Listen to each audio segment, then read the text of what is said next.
बातमी मुंबई गोवा महामार्गासंदर्भात आहे। मुंबई गोवा महामार्गावरती सध्या मोठी वाहतूक कोंडी पाहायला मिळते।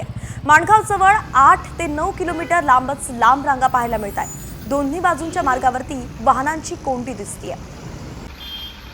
मुंबई गोवा महामार्गावर पुन्हा एकदा वाहतूक कोंडीचं चित्र आपल्याला पाहायला मिळत आहे। आपण मुंबई गोवा महामार्गावरती माणगाव नजीक आहोत। माणगावचं बायपासचं काम रखडलेलं आहे आणि त्याचा फटका येथे वाहन चालकांना बसत आहे। आपण जर का नीट पाहिलं तर मुंबई गोवा महामार्गावरनं कोकणात जाणारी त्याचप्रमाणे मुंबईकडे जाणारे दोन्ही ज्या लेन आहेत या लेन वाहतूक कोंडीनी पूर्णपणे खचाखच भरल्या आहेत। 8 ते 9 किलोमीटरच्या वाहनांच्या रांगा या ठिकाणी लागलेल्या आहेत। मुंबई गोवा महामार्गाचं माणगावचं जे चौपदरीकरणाचं काम आहे या ठिकाणी बायपासचं काम रखडलेलं आहे। गेले अनेक वर्ष या ठिकाणी वेगळ्या संस्था असतील, नागरिक असतील, पर्यटक असतील निवेदन देत आहेत, मात्र त्याची कोणतीच दखल प्रशासनाकडून न घेता इथल्या माणगावच्या बायपासचं काम रखडल्यामुळं नेहमी या ठिकाणी वाहतूक कोंडीचा फटका बसतो। आपण जर का यावेळचं आधीचं चित्र पाहिलं तर दिवाळी असेल, गणपती असेल, त्याचप्रमाणे रविवार आणि इतर सुट्टीचे वार असतील, यावेळी माणगावमध्ये अशाच प्रकारे वाहतूक कोंडीचा त्रास येथे येणारे पर्यटक आणि वाहन चालकांना बसत असतो।